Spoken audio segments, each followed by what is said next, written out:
saber cómo ha entrado el hombre en el continente. Yo les voy a explicar. El continente armoricano, el continente continente blanco, esta tierra de los dioses blancos a donde ustedes viven, hubo un tiempo que no estaba poblada por nadie, no tenía no tenía poblamiento. Yo tendría que referirme a la Atlántida que existió, que se llamó el Gondwana, es decir, para la ciencia contemporánea se llamaba Gondwana, y unía el África con parte del continente americano o armoricano, los unía. Pero por ahí no pasa el hombre. Yo les voy a explicar por qué. Porque hace 4 millones o 3 millones de años, el hombre como hombre no existía ni en el África, ni en la Armórica, ni en el Asia. No existía el hombre. Existió recién el hominidio a partir del año 2 millones. El hominidio, que era un representante de la escala zoológica. Esto le estoy hablando así en un término antropológico, para que tengan así una idea de lo que es. Recién el hombre llega a ser Homo sapiens hace 1 millón de años atrás.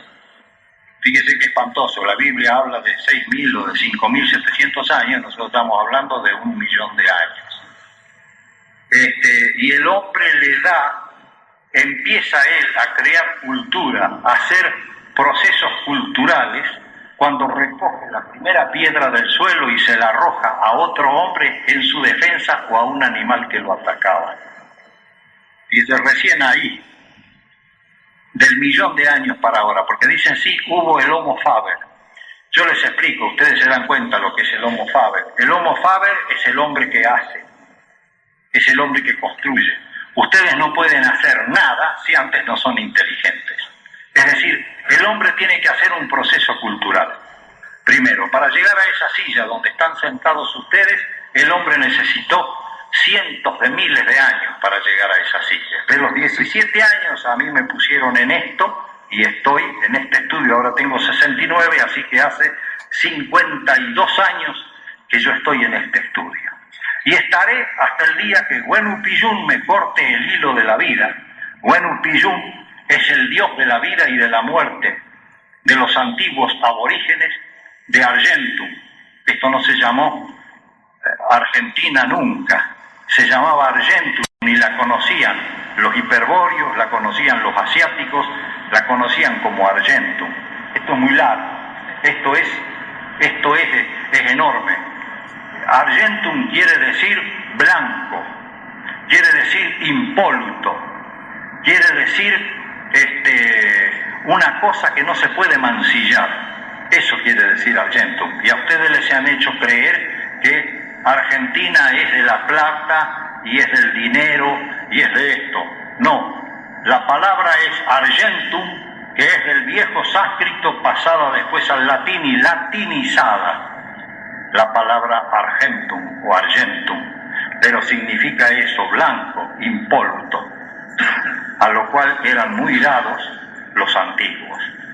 Entonces esa es la denominación que tiene todo este enorme territorio. Y esto no fue descubierto por España, yo les aclaro, ustedes también se dan cuenta de eso. España apareció recién con sus galeones en 1492 en la isla del Salvador, en Guananí, y creían que era la India. Por eso nos llamaron indios, por la India. No verdad que llamaron indios porque lo inventaron, era porque creían que estos eran los reinos de Zipango y Catay, de la India y de la China. En el año 1492 era un iniciado Cristóbal Colón. Yo les aclaro para que lo sepan, no era un hombre cualquiera. Cristóbal Colón, o Cristóforo Colombo, que era un hombre italiano, porque era italiano, había visto incluso los pieles rojas en los Países Bajos en Europa. Los conocía. Él había visto los pieles rojas. Ustedes, es una cosa, a lo mejor para muchos de ustedes es una novedad que Cristóbal Colón haya conocido posiblemente ha conocido los Sioux, los Cheyennes, los Pies Negros, los Yoyones, que venían de lo que es ahora la Norteamérica, y eran llevados por grandes tempestades en sus piraguas. Son 4.500 kilómetros, 4.200 kilómetros, no es tanto. Si iban 10 hombres, podían llegar 7, podían llegar 6 con vida. Llegaba el más fuerte. Entonces eran arrojados, y ahí los vio con sus tocas de plumas y con todo Cristóforo Colombo. ¿Se da cuenta? Así que no vayan a creer que era tan ilusorio su viaje. Él lo que tenía, que había calculado mal las distancias del planeta. Pero les quiero decir esto, les quiero significar que Cristóforo Colombo y España no hicieron el descubrimiento, porque en el año 1150 había venido por primera vez, partiendo de la península de la Bretaña, que está escrito, está en los libros, del puerto de Rochdale, o de Rochdale, como le quieran llamar, a mí me da lo mismo. Había venido el caballero impoluto Parsifal, que era alemán, un caballero alemán, que se hizo inglés por la fuerza, porque en Alemania en la antigua Germania, fue declarado loco y fue a parar de escudero de Sir Lancelot. De escudero de Sir Lancelot. Les explico. Este hombre no se llamaba Bretaña la península. ¿Sabe cómo se llamaba? Esto también sépanlo. Es bueno que lo sepan los argentinos. Se llamaba Armórica. Usted se da cuenta, qué curioso. Que salía Parsifal de Armórica y llegaba a la otra Armórica. Parsifal. Ese caballero que tiene que custodiar con su vida el Santo Grial y los lugares sagrados de Jerusalén. ¿Se da cuenta? Pero esto no tiene ninguna mezcla con ninguna religión católica, ni musulmana, ni nada. Absolutamente. Es otra cosa distinta. Ustedes dirán 1150. Hay un poema, fíjese, de Wolfram Eschenbach, de un Minnesänger, cantor de los recuerdos, alemán, donde lo nombra a Parsifal. Y cuando muere el rey Arturo, a los pocos años, está Parsifal con él. Ya ha vuelto de Viaraba y Charaba, de las sierras de Córdoba. Ya ha vuelto. Y está en esa batalla, a donde muere el rey Arturo, que es el dueño de Excalibur, que quiere decir la espada de la ciudad de Cali. Fíjese qué curioso, no es curioso, porque los ingleses, Angel Terre, la tierra de los ángeles, tiene mucha repercusión con la India. Entonces, no se olvide que los drávidas que pueblan Inglaterra hace 6.000 años, de estos 7.000 años, se llamaban drávidas en la India y se llaman druidas en la Gran Bretaña. Esto es así, se lo digo muy sintéticamente para que tengan una idea de la gente que había venido acá. Estos druidas habían hecho expediciones a Armórica hace 6.000 años y Cristóforo Colombo hace 500. Dese cuenta cómo va. Fíjese que habían venido los celtas, habían venido los druidas, habían venido los normandos, habían venido los hiperbóreos, que son mucho más antiguos. La ciencia hiperbórea tiene libros enormes. Hay un cordobés que es famoso en el mundo pero desconocido en esta tierra, que se llama Nimrod de Rosario, y ese hombre ha escrito sobre todo, claro, como es espiritual, nadie le lleve el apunte, porque este es un país se da cuenta, es un país que anda por atrás de esto. Acá ustedes, cualquier cosa es dinero, es droga, es homosexualidad, es joda, es show nada más. aquel de Argentina. Es cierto eso. Entonces, este Nimrod de Rosario, Felipe Moyano Cires, su nombre de la tierra, y Nimrod de Rosario, su nombre cósmico, escribió lo menos 4 o 5 libros, pero libros de 500, 600 páginas sobre la ciencia hiperbórea. Mire si han existido o no los hiperbóreos. Mire si han existido o no los hiperbóreos. Quiere decir que este territorio era visitado por los fenicios hace 6.000, 7.000 años atrás. Yo he visto, yo personalmente, Guillermo Alfredo Terrera, y se los digo a ustedes sin ningún empacho, he visto en los museos de México, en los museos de Perú, de Lima, y en los museos de Brasil, cotas de malla, espadas, coronas de príncipes de Corea, puestas en los museos de Lima, en Perú. ¿Se da cuenta? Eso quiere decir que Cristóforo Colombo, a quien nosotros no lo ofendemos en nada, pero no es el descubridor. Él no es nada más que un entronque de culturas. Les voy a decir más.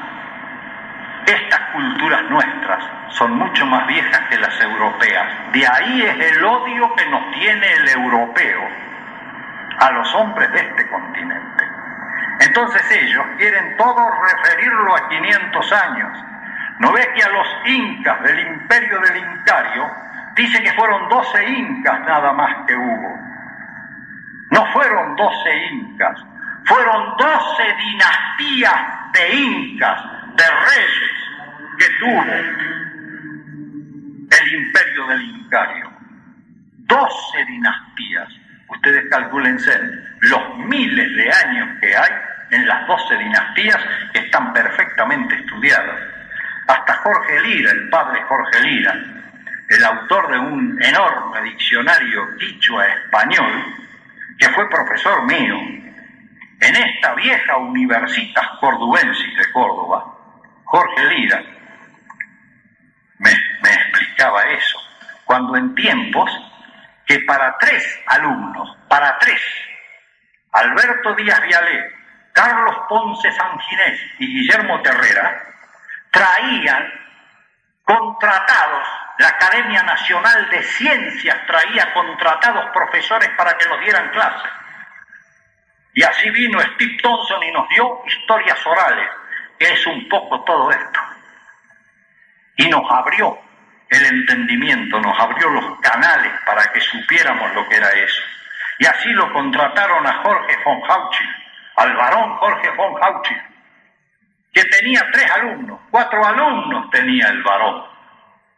¿Se da cuenta? Es extraordinario. Y ahora, ustedes para mandar un hijo a la universidad no sé cómo hacen, pues yo ya no tengo más hijos para mandar a estudiar, pero es un problema para ustedes. Y el problema que se va a agudizar, porque ahora todo tiene que ser privado, todo que en aquel tiempo, yo a mi padre estudié 3 carreras universitarias, sociología, antropología y derecho y ciencias sociales. Amén, que me recibí de profesor universitario con 2 años de estudio y tesis que había que rendir que versó sobre sociedad y conciencia social para uno poder ser profesor. Mire lo distinto que es ahora, que los hacen a dedo. A dedo. Me van a venir a decir a mí, que he vivido 42 años en la universidad, que no los hacen a dedo, mienten como perros los que dicen. Yo me fui de la universidad en el año 88, porque era todo un desastre cultural.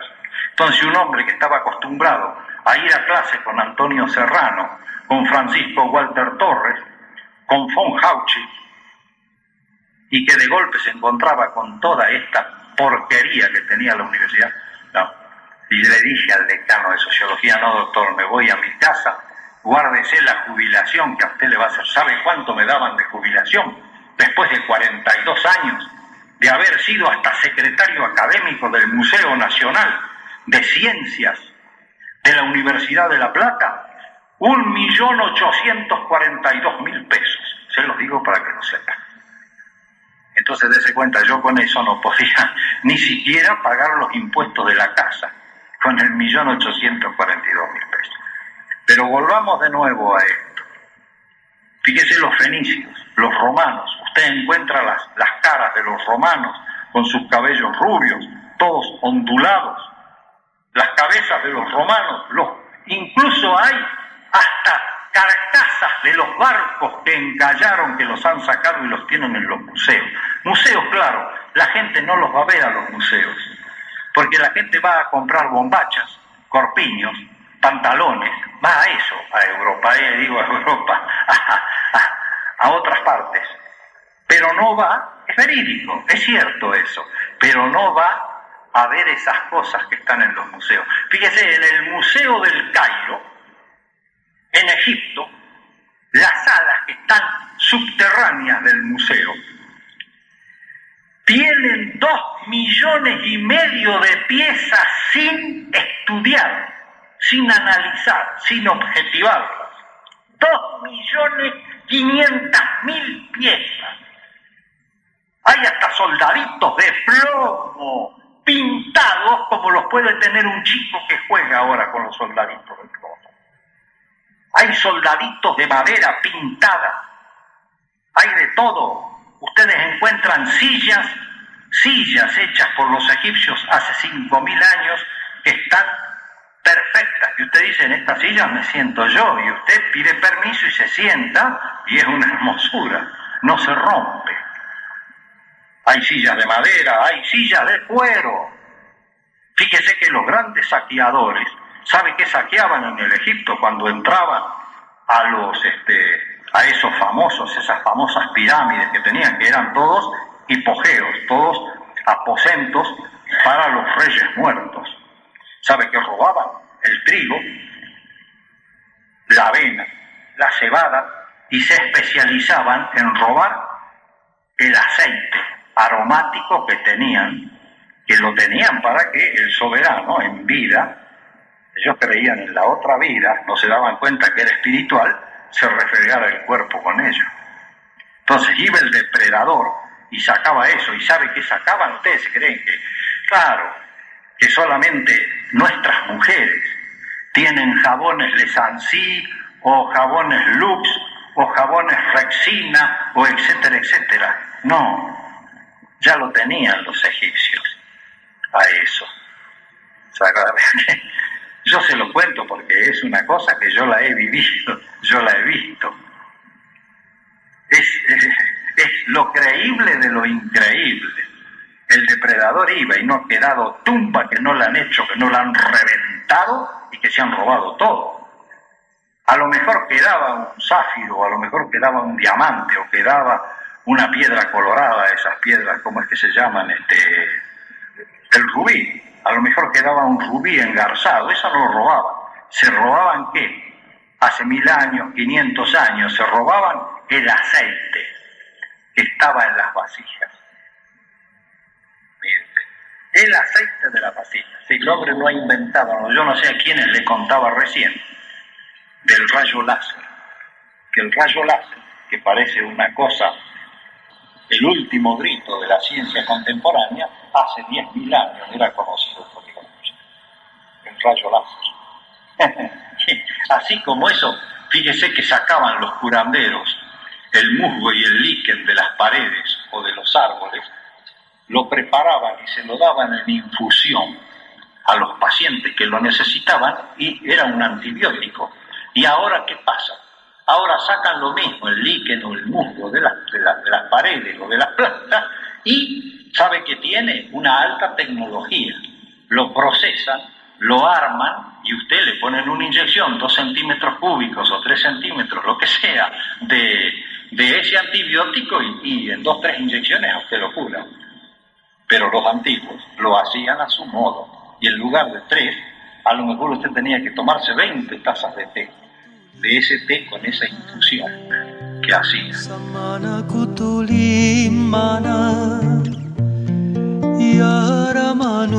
Kutuli muru ya persoru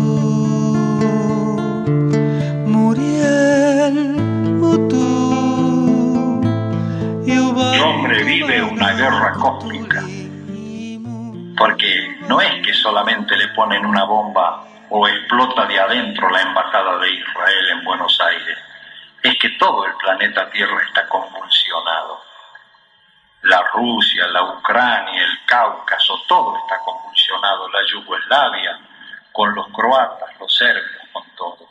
Ahora, el problema, así sintetizándolo, el problema del Gondwana, o sea, de este territorio de la Atlántida, que realmente unía el territorio del África y de Europa del oeste con esta parte del continente armoricano, cuando ese continente hace 4,5 millones de años atrás se hunde, al hundirse esa masa de tierra, de territorio, de continente, tiene que salir por algún lado, porque es como ustedes cuando agarran una masa en su casa y la aprietan con el puño, por este lado, surge la misma masa. ¿Y saben qué pasa? La cordillera de los Andes, los Alpes en Europa, el Himalaya, enorme cordillera del Himalaya, que va desde, digamos así, prácticamente desde los contrafuertes del Irán o de la Persia antigua hasta el Océano Pacífico y el Transhimalaya. Todo eso surge cuando se precipita en el fondo, por un cataclismo geológico, el territorio del Gondwana. Hay más explicaciones, porque las explicaciones las tienen los rusos, los franceses y los norteamericanos, porque ellos han estudiado las fracturas de los territorios a donde estaban adheridos, que han quedado rotas las fracturas, y coinciden con las que están abajo con las que están arriba. Son lo mismo. Quiere decir que ha habido un hundimiento de ese. Por ejemplo, la isla de Ascensión, esa isla famosa que dio lugar a que los ingleses la usaran porque papá Norteamérica se la dio para que tuvieran de asiento para las Malvinas. Esa isla que ha quedado emergiendo en el Océano Atlántico, esa isla forma parte de ese continente del Gondwana. Le explico así muy rápidamente, porque esto necesitaría otro tipo de explicación. ¿Se da cuenta? Entonces, ¿qué es lo único que llega a pasar por ese territorio? Esto lo explica la ciencia. En el campo metafísico ustedes tienen un hombre que es de acá de Buenos Aires, que es Florentino Ameghino, que es un hombre que recibe información de sus maestros cósmicos, y todo esto que yo les estoy diciendo lo explica Florentino Ameghino. Y él dice, mis maestros me lo dicen al oído. ¿Se da cuenta? Vea cómo es. Entonces usted o cree o revienta.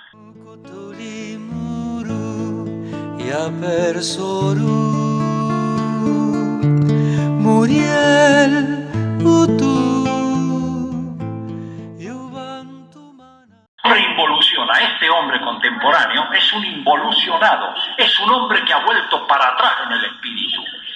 Claro, es esa tecnología, esa enorme tecnología que él crea, que lo lleva para atrás, espiritualmente. Porque no es que ustedes sean espirituales. Ustedes que son 80 o 70 o aquí en Correa podrán haber 400 espirituales. No espiritistas, sino espirituales, que es distinto.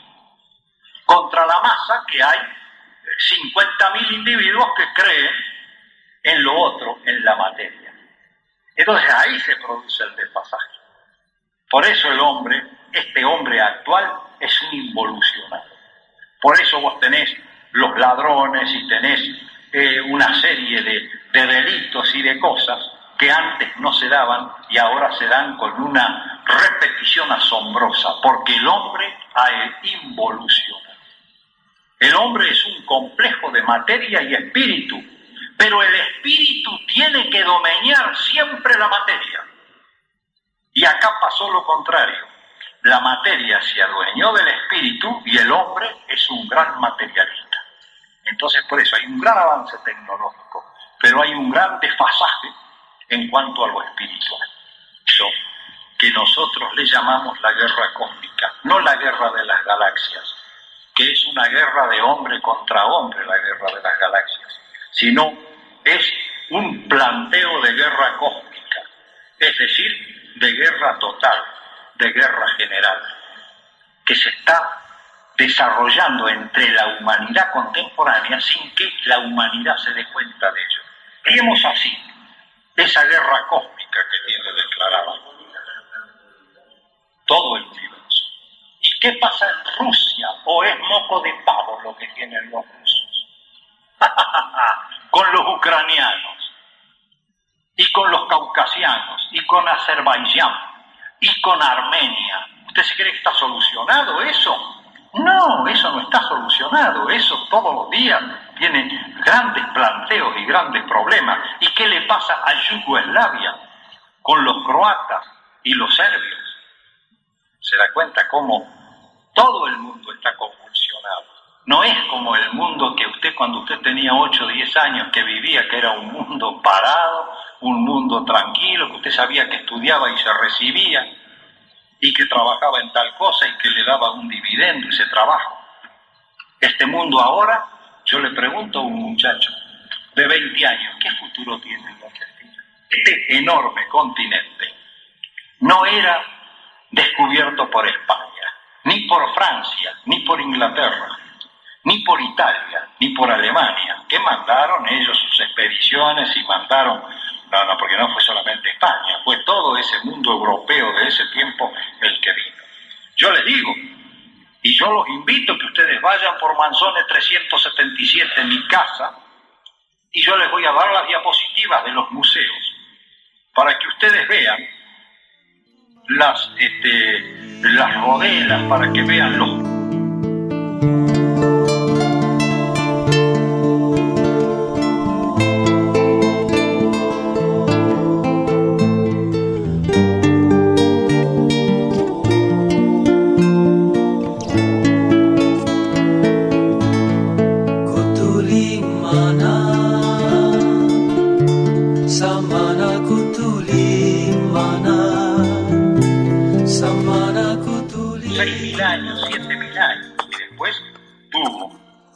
Armórica, la entrada, que fue mucho más vieja, porque este era un continente despoblado, la entrada por el estrecho de Bering, por la península de Kamchatka a Alaska, allá al norte, cuando pasan los protoarios asiáticos y tardan desde la Alaska hasta la Tierra del Fuego 3.000 años caminando.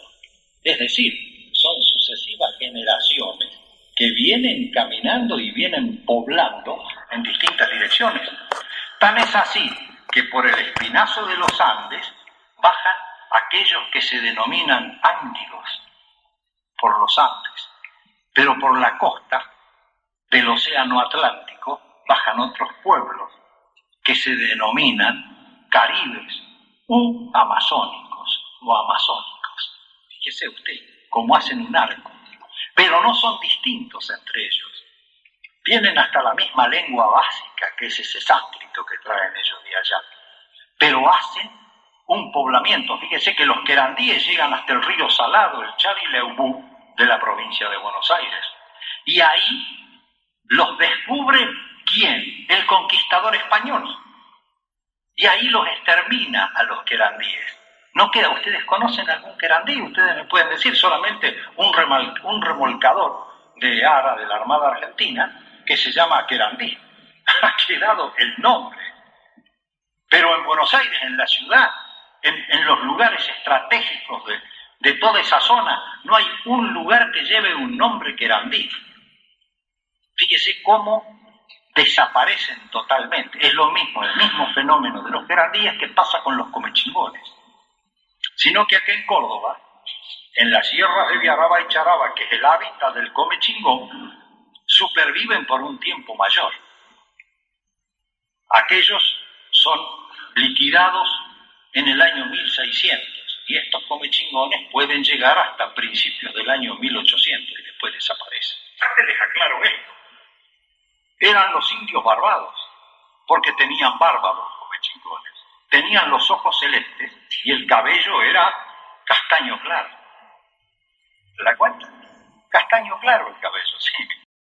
Tienen los españoles a Guaño Zacat, que es Jesús María. Se llamaba Guaño Zacat, que quiere decir pueblo abandonado. Es por el río, que a veces lleva agua, el río Jesús María, en superficie y a veces lleva agua en profundidad. ¿No ve que le han hecho un dique de profundidad y le levantan el agua y riegan? La colonia Carolla y esa zona, fíjese, recién ahora se han avibrado y están haciendo esas cosas. Cuando llegan los españoles ahí, a esa zona de Jesús María, le hace Guaño Zacat, se encuentran, ya vas a poder decir lo que vos quieras, se encuentran con que había canales de riego donde los indios, no solamente los comechingones, sino los anavirones que estaban ahí a la par, en la Ancenusa, que quiere decir gran mar salado, es una palabra sánscrita también, que quiere decir gran mar salado. Vos te echás en la mar chiquita y flotás. Aunque no sepas nadar, uno flota. ¿Flota por qué? Porque hay el 35% de sales que lo levantan a uno y vos flotás. ¿Te das cuenta? Entonces no era solamente de ellos. Y los españoles sabían hacerlo, pero no lo querían hacer, porque se sentían los amos de ellos. Se sentían los amos de esa gente. Entonces, ellos regaban el zapallo, regaban el poroto, regaban el tomate, todas plantas de ustedes, todas plantas que son del continente armoricano. Todo, pero había mucho más, la papa, que es un nombre quichua papa. Fíjese qué curioso, la batata, el zapallo, mire si comían bien. Toda esa, fíjate que la pulenta tiene un doble camino, va a Italia llevada por los italianos conquistadores, lo mismo que los gallegos, no vayan a creer que eran distintos, va y vuelve convertida. ¿En qué vuelve convertida? En la pulenta, en eso que a ustedes les gusta tanto comer. Y la papa también va a Europa, y acá los europeos creían que la papa era una fruta. Por eso le llaman pomme de terre, manzana de la tierra. Entonces ellos la mordían y la comían como una fruta, y después se dan cuenta, dicen, no, mirá, no es una fruta realmente, es una papa. Y entonces la ponen a hervir, copiándole a lo que veían a los indios, pero no solamente los comechingones. Ahí entraban los uríes, entraban los pampas, entraban los ronqueles, entraban y los claros, los diaguitas, los calchaquíes, los picunches, los tehuelches, entraban todos, los tehuelches, los aoniquén, los painiquén, que son tehuelches del norte y tehuelches del sur. ¿Las cuentas? Y eran todos de la misma raza. Todos eran de la misma prosapia protoaria. Eran protoarios, es decir, eran muy parecidos a nosotros, nada más que quemados durante cientos o miles de años por el sol que había en estas tierras. Entonces tomaban una coloración distinta, pero eran lo mismo que nosotros, eran lo mismo. ¿Qué cosa? Eso, todo eso en las escuelas hay que explicarlo. Claro, no lo entendés vos ni lo entiende nadie porque no te dejaban. Fíjate que estas clases, había veces que en la universidad, ¿sabés lo que me hacían? Me apagaban las luces para que no pudiéramos hablar. Cuando yo quise dar un curso de sociología metafísica, que era una pavada, porque era esto de la entrada de los protozoario, el continente, cómo se habían desarrollado, qué productos tenían y todo eso. Claro, yo invitaba gente de la calle, no solamente los alumnos, iba gente de la calle. Y la gente iba y no podía entrar porque hacían saltar los tapones. Sociología, metafísica. Entonces, si eso te pasaba a nivel universitario, ¿qué no te va a pasar a nivel secundario o a nivel primario? Los incas eran un imperio, y la misma palabra te dice, imperio del Incario. Era un imperio, no eran moco de pavo. Era un imperio. Ellos mandaban sus divisiones de soldados y se imponían. A veces no peleaban, a veces llegaban al entendimiento. Ellos tenían su sistema, tenían sus tambos o tampos, que eran zonas en donde había caza, a donde quedaba guarnición. ¿Te das cuenta cómo? Donde ellos desparramaban la ciencia del Incario. Fíjese que el Incario llegó un momento que Ollantay, la ópera Ollantay, que Ricardo Rojas la copia y la pone en consideración de los argentinos, Ollantay era del imperio del Incario, con música, con desplazamientos de gente. No era Pavarotti que cantaba, no era Plácido Domingo. Eran 100, 200, 300 personas, fíjate que usaban coturnos, es decir, lo mismo que los griegos, usaban zapatos de gran estatura para darle importancia a esa gente que hacía la ópera, pero no solamente ópera, que es toda la trama es de una niña que ama a un general y hay otro general que se llama Ojos Duros que la persigue y que es el lugarteniente del Inca. Y el padre ignora todo eso. Bueno, eso es más o menos la trama de Ollantay. Pero es una ópera. Entonces, ¿cómo decimos que eran salvajes, que estaban esperando que vinieran estos europeos? ¿A qué le iban a enseñar? ¿Qué iban a enseñar esos europeos que lo único que sabían era meter la lanza hasta la mano y sacarla llena de sangre? Y después, como en la conquista de Chile, los tipos, la sangre se les coagulaba en las manos y no podían largar ni la lanza ni la espada, porque hacía frío. Y el frío les coagulaba y quedaban con las manos ateridas. Entonces los indios venían con sus macanas, con sus garrotes y les pegaban un garrotazo y los mataban. ¿Te das cuenta? También se la cobraba. También a Valdivia, preguntarle cómo lo mataron a don Pedro de Valdivia. Entonces, fíjese que había supermercados. Supermercados. No van a creer que es una creación de los norteamericanos. No.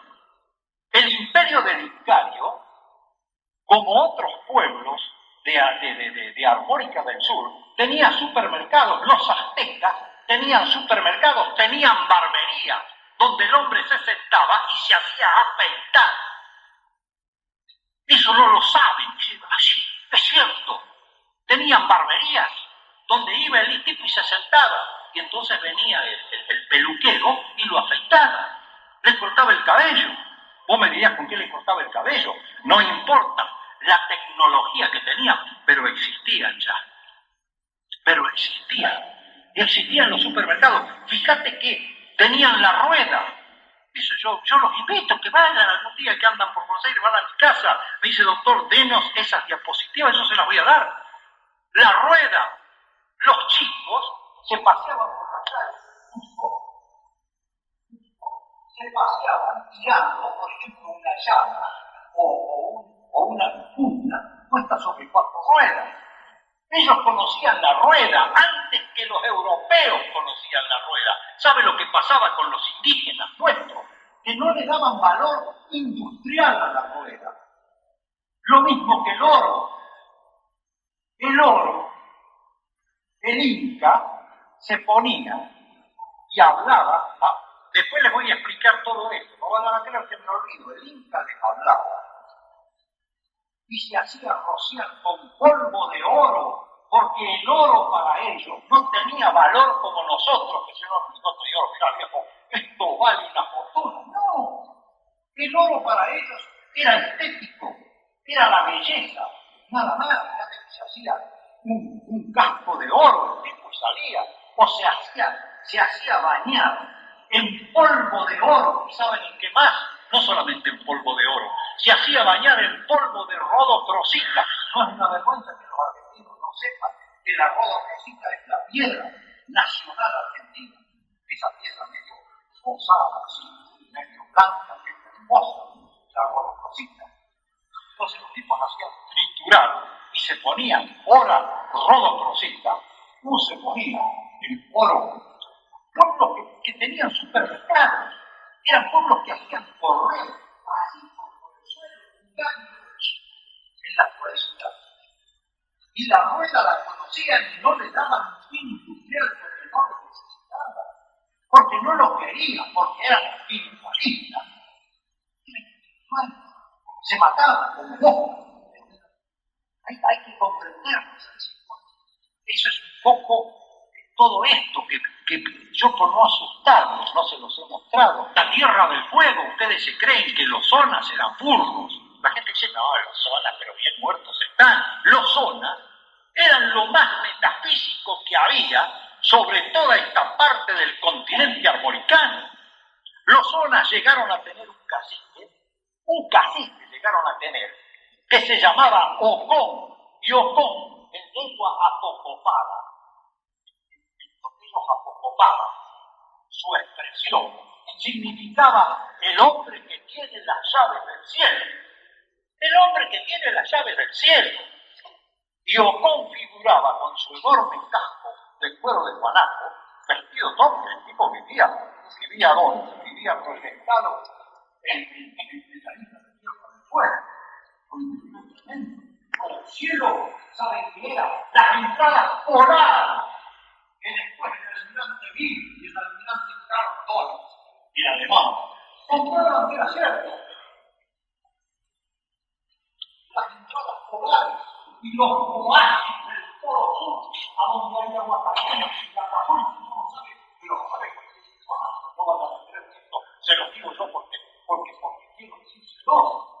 Los oasis polares los llevaba la vegetación a los navíos. Fíjense que Estados Unidos equipa, después de la Segunda Guerra Mundial, equipa la más grande flota, que no se tiene ninguna conclusión científica. Se la guardan para ellos. 74 barcos mandan. Por para ahí. Me dice, no, dice doctor, yo le quiero explicar otra cosa más. Que los brujos de Alto Paraíso de Goiás, que es una zona de la Amazonia brasilera cercana al Océano Atlántico y cercana a la isla de la Ascensión, esa isla que hablábamos hace un rato. Está más o menos en esa misma zona, el Alto Paraíso de Goiás. Dice, escucha, uno, el sonido de los tres espejos. Y los brujos le dicen, vas a sentir el sonido que se siente en una sierra de la Argentina. No le dicen de dónde, no le dicen que es en el Uritorco, pero le dicen, son los mismos sonidos que se sienten en la sierra que hay en la Argentina. Esto dicho a la secretaria de la embajada. Entonces, saca ella una piedra que le han dado estos chamanes o estos brujos, si le quieren llamar, de Alto Paraíso. Y me dice, usted mírela a la luz y usted va a ver como dos entidades cósmicas sobre la sierra de Viaraba corren hasta una punta y cuando usted la da vuelta, vuelven de nuevo y se pierden en el mismo lugar que salieron. Yo lo hago y es exactamente lo mismo. Salen las dos luces de acá, llegan acá y vuelven de nuevo. Le digo a la señora, a Costel, ¿por qué no me deja esto, aunque sea unos días? No, doctor, dice, no se lo puedo dejar. No se lo puedo dejar. Y ella se lo lleva. Pero yo les digo a ustedes, no es esto es con las entradas polares, esto es con los túneles subterráneos.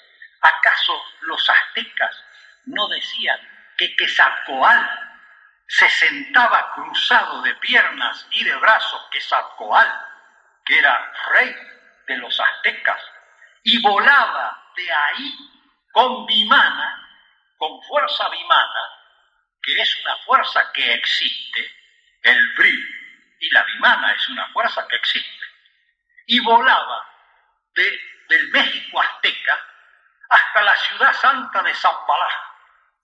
Y de la ciudad santa de Zambalá volvía, pero eso está en todos los libros de historia. Y está el viejo que sacó al cruzado de brazos y de piernas, empezando el vuelo que él hacía, no se sabe. Yo no puedo saber si era un vuelo astral o si era un vuelo físico, es decir, si era un vuelo metafísico o si era un vuelo físico. Pero el dios, el rey de los aztecas, volaba a la ciudad santa de Zambalá y de ahí volvía. Y Saruma, en el año 1985, me habla de lo mismo. Me habla de los túneles y de los túneles que había en Perú. Yo los conozco. Usted en Perú, cerca de la ciudad de Lima incluso, usted bajaba 300 metros, yo le digo la verdad. Yo no me la doy de guapo. Yo llegaba hasta los 300 metros, que ya es mucho.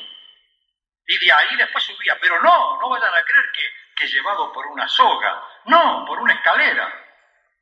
Y después decía, chao, yo me vuelvo. Y me volvía. Claro, ustedes eso no lo saben. Yo estuve en presencia de Maya y de Toco en los terrones en el Uritorco. Cuando me llamó Saruma, me dice, venga Zaguán, acá está el hermano, dice, el Zaguán Terera, porque él hablaba. El Zaguán Terera dice que viene a vuestro... ¿Qué? Ustedes lo han sentido eso. Y bueno, y hay algo que me hace que me vuelvo y me acodo de nuevo en el auto, donde estaba mi esposa de un lado y yo estaba del otro. Y me dice mi mujer, ¿te volviste? Y yo le dice, me volví. Ustedes dirán que es un cagón, Herrera. No sé, porque yo a Tócor lo conocía. Tócor era un personaje que entraba a mi habitación, entraba por la puerta de la casa y se paraba. Y yo incluso le ponía hasta una alfombra para ver a dónde me dejaba los pelos quemados con el campo magnético que tenía. Cuando se iba, yo prendía la luz y agachaba, y por más que mirara, la alfombra estaba como siempre. Así que yo lo conocía a Tócor. Pero en ese momento, usted es un hombre, usted tiene una conciencia ancestral, y usted responde como hombre. Si a usted lo llevan, y lo chupan, y lo llevan en esa luz, y usted no vuelve, ¿se da cuenta todo lo que piensa usted? Claro. Entonces, usted se aferra a lo único que tiene, que estaba mi mujer ahí. Dice, ¿cómo? ¿Y no fuiste? ¿Y? No me dijo nada Saruma. Él se fue cansado. Me dio miedo. ¿Qué? Es una abertura física. No es físico, es un pedazo de camino que él lo hace y él se va cantando. Claro, sí, el camino se conoce. Emilio, lo de Edilio, lo conocen ustedes. No. Son entidades cósmicas que brotan de los cerros. No es una abertura, es el camino. Claro, pero si Saruma canta, si Saruma está en mi casa y canta. Por eso cuando lo matan a Coglanis, va el abogado y me pregunta, doctor, usted que los ha conocido, era la misma persona. Uno era trigueño, el otro era rubio, uno no tenía barba y el otro tenía esto, el bigote y esta barba caída, y era trigueño, no era alto como yo, pero era alto como el indio, y delgado. Entonces yo digo, no, el Saruma que yo he conocido era así, y este otro Saruma, si usted le dice, claro, porque los dos decían que eran porteros de él. Es terrible. Eso va a lo que él preguntó de los túneles. ¿Se da cuenta? Y el doctor Acoglani siempre me explicaba que abajo de él había un túnel que lo comunicaba. Para un lado iba para La Rioja, iba para Chile, y para otro lado iba por el territorio argentino y entraba en Brasil. Samana kutuli mana, samana kutuli mana, yara manu kutulimuru ya persoru Muriel utu Yubantu mana kutulimimu Yubantu mana kutulimu. Está la figura donde está el rey cruzado de brazos y de piernas para iniciar el viaje en Vimana. Vimana es una fuerza, yo les voy a explicar, es una fuerza que se da sobre la superficie del planeta. Y el Bril es una fuerza que se da en la profundidad del planeta. Pero existen físicamente las dos fuerzas. Fíjese que Merlín, cuando transportaba las piedras de Stonehenge a Inglaterra, de Irlanda, pasaba el Mar del Norte y llevaba las piedras sujetándolas con el Vimana.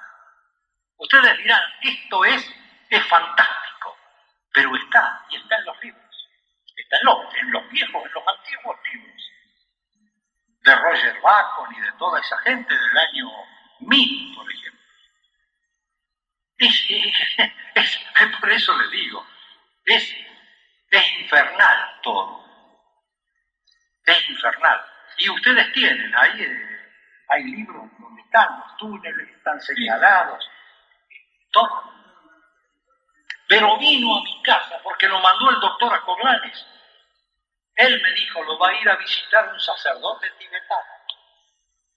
Y un día yo estaba en mi casa arreglando libros en la mesa del comedor. Tocan el timbre. Y yo sentí la necesidad como que alguien me llamaba. Y yo fui a abrir, yo no abro nunca la puerta. Y yo la abrí. Y me encuentro con este personaje que me dice, yo soy el sacerdote Saruma. Entonces ahí nomás yo lo hice pasar. Y él me aclaró, yo no soy sacerdote de ningún rito, porque yo soy solar. ¿No? Porque él, cuando se va a los 2 meses y pico de estar, él va a mi casa, a San Isidro, le da un beso en la frente a mi esposa, me da un beso a mí, porque era un hombre sumamente bondadoso, pero vos no sabías dónde dormía. Claro, es larga toda esta historia, porque el doctor Acoglani me dice, no le pregunte nunca, porque yo viajo en avión con él a Córdoba, en un avión de Australia, que me pagan el viaje no sé quién. A él, a mí y a mi esposa nos pagan el viaje. Pero el doctor Acoglani me dice, usted nunca le pregunte dónde duerme el maestro. Yo no le pregunté nunca, pero a las 7 de la mañana, o a las 4 o a las 5, cuando llegábamos del cerro nosotros, él se bajaba en la puerta de la casa, hasta mañana decía, y desaparecía. Se iba. Pero vos no sabías a dónde se bañaba, a dónde vivía, dónde movía el vientre. ¿Te das cuenta? Sin embargo, tomaba té de una de esos termos de 2 litros que tienen una manijita que echa té, tomaba té, comía empanadas, comía sándwiches. Y después, cuando yo me iba todos los días al cerro, él estaba parado con su saco, con su pantalón, un pantalón de franela, así, un color, no como este que es clarito, sino un pantalón más oscuro, con un saco marrón, camisa blanca, corbata, y estaba Saruma ahí esperándome en la puerta. Se sentaba al lado mío en el auto, y el auto era un Mazda. Y el Mazda, ¿qué es Mazda? Es el dios de la luz, el dios solar de los persas, de hace 5 o 6 mil años atrás. No me entregan un Ford Falcon, no me entregan un Mercedes-Benz. Un señor vestido elegantemente me espera cuando yo bajo de la escalerilla del avión. Tenía 17, no me deja, era un auto nuevo. Y el auto estaba dentro de la pista en el aeropuerto de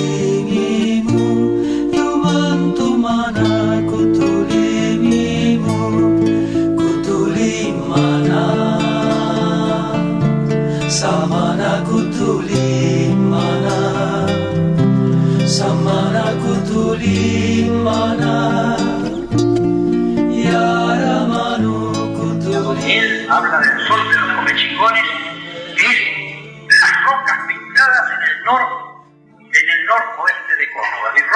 Passing in the Northwest of Córdoba.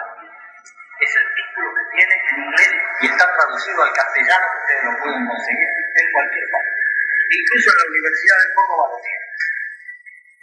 Este inglés lo sacó de Tulum, lo llevó a Córdoba, lo cargó en el central argentino. En ese tiempo, el ferrocarril del año 1924, el ferrocarril central argentino. Lo trajo a Retiro. Lo cargaron en una chata con 2 caballos tordillos blancos. Se sabe hasta el pelo. No van a ver que no se pierde. No. Pasó por esa avenida, ¿cómo se llama? Paseo Colón, ¿cómo es? Avenida del Libertador, Paseo Colón. Pasó delante de donde estaba Marcelo Torcuato de Alvear, que era presidente de la Argentina. Pasó por ahí, por esa esquina, y fue a parar a una pluma, a un levantador de objetos, en el puerto, que lo puso en la bodega del barco, y fue a parar al British Museum of London, al Museo Británico. No para. Claro, pero, sí señora, pero cuando usted es inglés, arqueólogo, y ¿quién le pone cascabel al gato?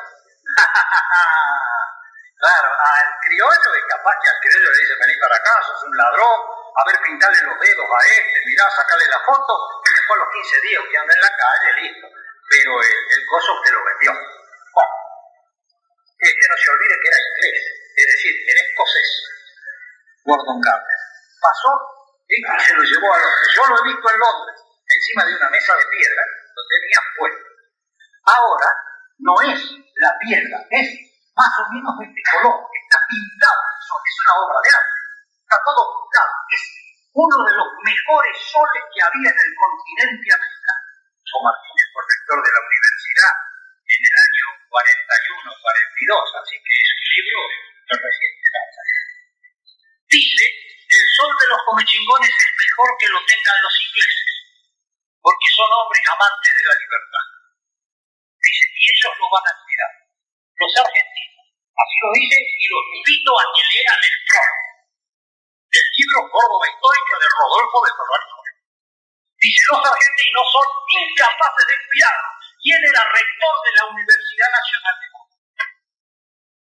¿Se da cuenta? ¿Sabe qué era? Era el tío Víctor Hipólito Martínez, que fue vicepresidente de la República con Ricardo Alfonsín, con Raúl Alfonsín. Y no para la historia ahí. Después de la guerra de las Malvinas, ese sol de los comechingones que ustedes ven ahí, que es más o menos bastante parecido,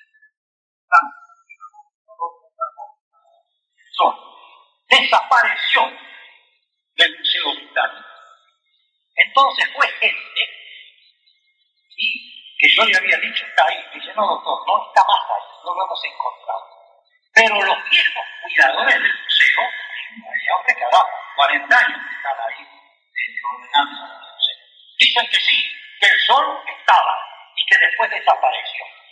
Entonces, uno se enojó, levantó el gallo, uno de los alumnos que fue, levantó el gallo y le preguntó al antropólogo que está a cargo de esa sección, ¿dónde está? El tipo, no, de acá como nunca, los americanos jamás han sido adoradores del sol. Hasta eso. El único sol americano que había en piedra en todo el British Museum era astral. Después todo lo demás lo había hecho. Yubantumana kutulimimo kutulimana samana kutulimana samana kutulimana yaramanu kutulimuru. ¿Cómo se pasará? Él no se lo dijo a nadie. ¿Cómo lo depositaron en México? Él no lo dijo a nadie. Pero de México hizo todo el periplo de a pie por la cordillera de los Alpes. Y después yo no le creía. Cuando él decía, anoche hablé con los maestros del Río, yo iba a casa y decía, padre, estoy planeando entiende. ¿Cómo va a hablar a 26.000 kilómetros de distancia? ¿Cómo va a hablar? Es imposible, no puede. Mire qué estúpido que era yo. Eso era, por ejemplo, en el año 40, en el año 39, que es cuando yo lo conocí, 41 o 42. ¿Sabe cuándo yo tuve la certeza que era cierto que existe la comunicación telepática de hombre a hombre? Cuando el Nautilus, ese submarino norteamericano que estaba en la Antártida, venía de viaje, de periplo, estaba a 3.000 metros de profundidad en el casquete polar, él irradiaba calor, abría el agujero y navegaba por ahí. Quedaba totalmente desconectado de toda comunicación física con la base que lo había enviado el submarino. Esto va a salir en todos los diarios. Esto lo digo porque es un hecho público y notorio.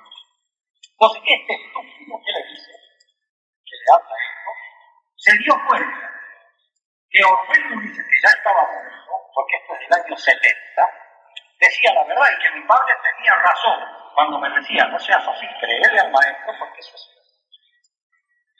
¿Qué pasaba? 3 o 4 psicotrónicos que llevaba el submarino mandaban la información diaria del submarino a Cabo Kennedy, no sé cómo es que se llama el sitio de donde había salido.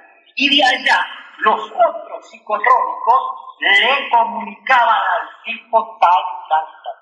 Eso todos los días salió la comunicación científica. Y al poco tiempo, los rusos hicieron exactamente lo mismo. Por allá por el año 71, a más tardar, los rusos, los submarinos hacían eso. Y después, a mí me tocó estar con Neil Armstrong, que eso es de los túneles, pero yo no puedo, claro, que uno no da para más. Neil Armstrong, desde la Luna, se comunicaba a Cabo Kennedy telepáticamente y recibía la información telepáticamente. Ahora, Neil Armstrong pasa lo siguiente. Él lo dijo públicamente a todos nosotros. Todos nosotros sabíamos como 15 la primera vez que lo fuimos a ver.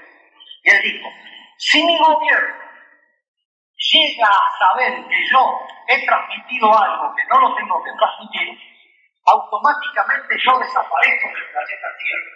Neil Armstrong, coronel de la Fuerza Aérea Norteamericana y para mí, uno de los sabios más grandes del planeta Tierra.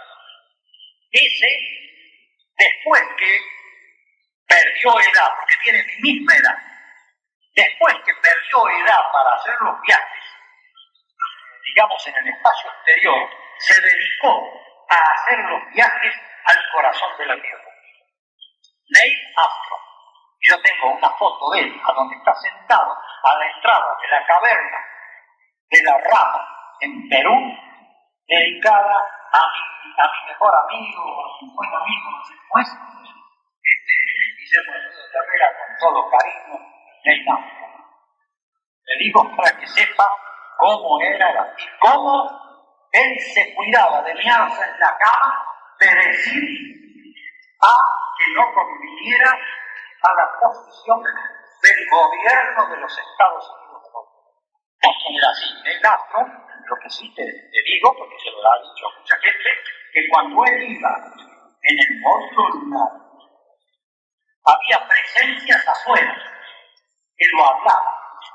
Y había presencias adentro que lo hablaban, adentro del módulo lunar.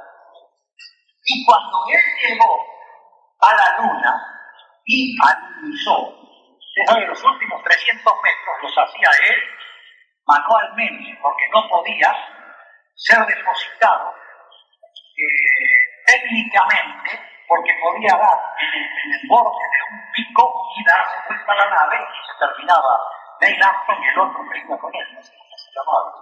Aldrin, creo que era. Aldrin. Entonces, si ustedes supieran lo que había en las lomas que coronaban la Luna cuando nosotros bajamos,